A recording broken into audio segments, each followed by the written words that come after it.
नमस्कार। टुडे हिमाचल में आपका बहुत बहुत स्वागत है। मैं हूं आपके साथ भावना रेनॉल्ड और चलिए देखते हैं शाम की बड़ी खबरों को फटाफट। फोल इन पर एचआरटीसी बस से टकराई कार, एक की मौत। मंडी में 2 बसों में भिड़ंत। किरतपुर नेट्रॉक फोल इन पर पटगल के पास गलत दिशा से आ रही कार और एचआरटीसी बस में टक्कर हो गई। हादसे में कार चालक की मौत हो गई है। एचआरटीसी बस सरकाघाट से दिल्ली की ओर जा रही थी। जब बस कोठीपुरा से नीचे की ओर पटगल के पास पहुंची तो वहां पर मंडी भराड़ी पुल पर एक कार गलत दिशा में आ रही थी। इसी दौरान दोनों में टक्कर हो गई। टक्कर में कार चालक बुरी तरह घायल हो गया, जिसे उपचार के लिए बिलासपुर अस्पताल ले जाया गया। वहां पर चिकित्सकों ने उसे मृत घोषित कर दिया। मृतक की पहचान सुरेश कुमार निवासी तलसरी डाकघर कलर जिला बिलासपुर के रूप में हुई है। पुलिस ने मामला दर्ज कर आगामी कार्यवाही शुरू कर दी है। मामले की पुष्टि एएसपी शिव चौधरी ने की है। धुंध से कालका शिमला ट्रैक पर ट्रेनें लेट, कई घंटे खड़े होकर ट्रेनों का इंतजार कर रहे यात्री। पंजाब, हरियाणा समेत दिल्ली में घनी धुंध का असर कालका शिमला विश्व धरोहर पर चलने वाली ट्रेनों में भी बढ़ रहा है। दिल्ली से शताब्दी समेत अन्य ट्रेनें देरी से कालका पहुंच रही है। ऐसे में कालका से शिमला के लिए अधिकतर ट्रेनों को देरी से रवाना किया जा रहा है। इसके चलते कालका शिमला रेल लाइन पर करीब 1 से 2.19 घंटा देरी से चल रही है। देरी से शिमला ट्रेनों के पहुंचने के चलते शिमला से कालका के लिए भी ट्रेनें लेट हो रही है। बुधवार को भी दिल्ली से आने वाली अधिकतर ट्रेनें देरी से कालका पहुंची। देरी से ट्रेनों के आने के कारण स्टेशनों में पर्यटकों को कई घंटे खड़े होकर इंतजार करना पड़ा। शास्त्री के 494 पदों की बैच वाइज भर्ती पर लगी रोक हटी, काउंसलिंग पूरी करने के निर्देश।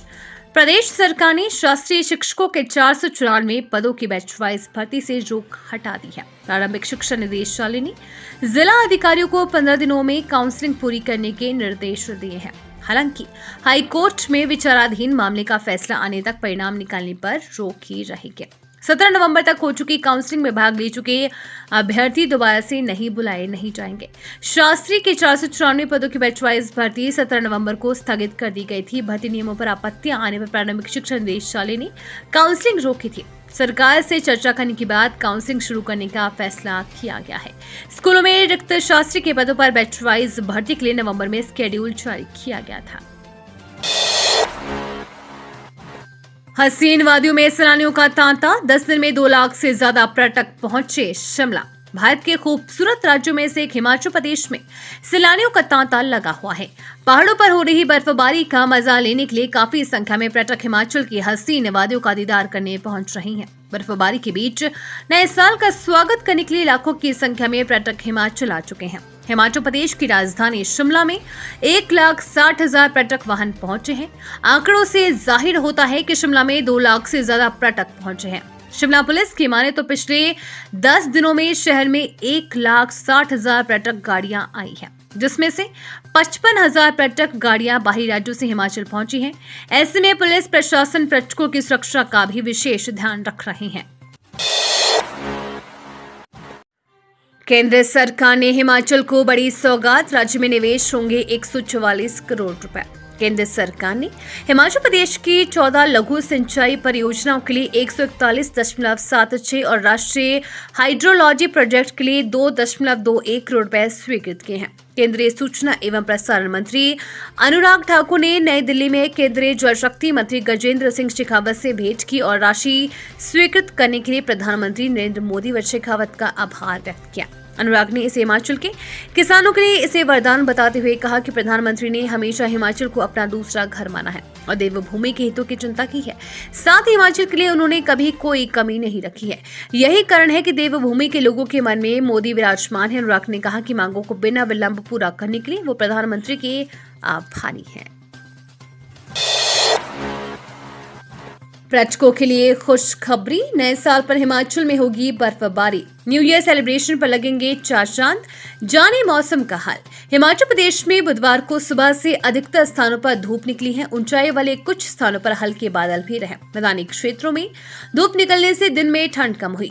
अधिकतम तापमान में 1 से 2 डिग्री सेल्सियस की वृद्धि हुई है। मौसम विभाग ने 30 दिसंबर से 3 जनवरी तक पश्चिमी विक्षोभ सक्रिय होने से ऊंचे क्षेत्रों में हिमपात व निचले क्षेत्रों में वर्षा की संभावना जताई है। ऐसे में पर्यटकों को नए साल पर बर्फबारी का तोहफा मिल सकता है। मौसम विभाग के निदेशक सुरेंद्र पाल का कहना है कि पिछले 1 महीने के दौरान 3 बार पश्चिमी विक्षोभ सक्रिय हुए थे, लेकिन पश्चिमी विक्षोभ की तीव्रता अधिक नहीं थी।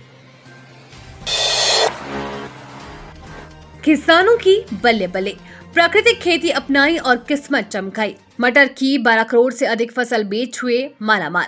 शीत मरुस्थल के नाम से विख्यात लाहौल स्पीति जिले के स्पीति घाटी के किसान प्राकृतिक खेती से किस्मत चमका रहे हैं। किसानों ने इस साल मटर की 12 करोड़ रुपए से अधिक की फसल बेची है। हर किसान ने 3 से 4 लाख रुपए का लाभ अर्जित किया है। किसानों को मटर के मुंह मांगे मिल रहे दाम। रसायन मुक्त मटर के मार्केट में किसानों को मुंह मांगे दाम मिले हैं। किसानों को इस बार खेत में ही मटर के 65 से 85 रुपए प्रति किलो दाम मिले हैं। पहले मटर 40 से 50 रुपए प्रति किलो तक बिकता था। जब से किसानों ने प्राकृतिक खेती अपनाई है, उससे उन्हें उत्पाद के अच्छे दाम मिल रहे हैं। हिमाचल में प्रशासनिक फेरबदल, सुक्खू सरकार ने एचएस अफसरों के किए तबादले, अब संभालेंगे इन विभागों का जिम्मा। शिमला राज्य सरकार ने 3 एचएस अधिकारियों के तबादले किए हैं, जबकि एक एचएस अधिकारी अन्य को अतिरिक्त दायित्व सौंपा गया है। इसके तहत आशीष कुमार कोहली को, जो पहले प्रारंभिक शिक्षा के निदेशक पद का अतिरिक्त दायित्व देख रहे थे, अब उनको नियमित तौर पर इस पद का जिम्मा सौंपा गया है। इसके साथ ही सहायक आयुक्त परिवहन नरेश ठाकुर को अब सचिव राज्य परिवहन प्राधिकरण तथा संयुक्त सचिव हिमाचल प्रदेश राज्य के backward class commission Suryadas Negi को सहायक आयुक्त परिवहन का जिम्मा सौंपा गया है। इसके अलावा सचिव हिमाचल प्रदेश राज्य विद्युत नियामक आयोग छवि नाटा को संयुक्त सचिव एचपी स्टेट कमीशन राज्य बैकवर्ड क्लास कमीशन का अतिरिक्त दायित्व सौंपा गया है।